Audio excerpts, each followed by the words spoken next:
ഗതാഗത മന്ത്രി കെ.ബി. ഗണേഷ് കുമാറും കാൽ കഴുകൽ വിവാദത്തിൽ. പത്തനാപുരം വാളകം പൊടിയോട്ടുവിളയിലെ NSS ക്ഷേത്രത്തിലാണ് മന്ത്രിയുടെ കാൽ കഴുകി സ്വീകരിച്ചത്. ഗണേഷ് കുമാറിനെതിരെ വിമർശനവുമായി കോൺഗ്രസ് രംഗത്തെത്തി.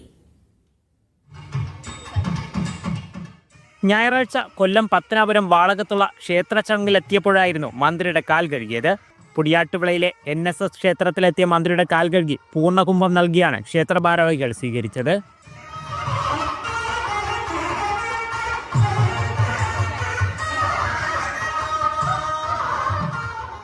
പൊടിയാട്ടുവിള ക്ഷേത്രത്തിന്റെ രക്ഷാധികാരി കൂടിയാണ് മന്ത്രി ഗണേഷ് കുമാർ.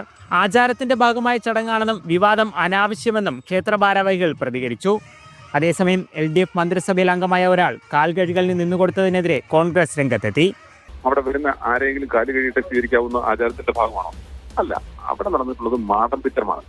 മന്ത്രിക്ക് കാല് കഴുകി കൊടുക്കുന്നു, മന്ത്രി അത് ആസ്വദിക്കുന്നു എന്ന് പറയുന്നത് CPM-ന്റെ സംസ്ഥാന സെക്രട്ടറി ഇന്നലെ പറഞ്ഞിരിക്കുന്ന അദ്ദേഹത്തിന്റെ സ്റ്റേറ്റ്മെന്റുമായി പുലബന്ധം പോലുമില്ലാത്തത് ഘടകവിരുദ്ധമായ നടപടികളാണ് മന്ത്രിയുടെ ഭാഗത്ത് ഉണ്ടായിട്ടുള്ളത്. സംസ്ഥാനത്ത് വിവിധ സ്കൂളുകളിൽ വിദ്യാർത്ഥികളെ കൊണ്ട് അധ്യാപകരുടെ കാൽ കഴുകിച്ചത് വിവാദമായിരുന്നു. ഇതിനു പിന്നാലെ കാൽ കഴുകൽ സംസ്കാരത്തിന്റെ ഭാഗമല്ലെന്നായിരുന്നു CPM നിലപാട്.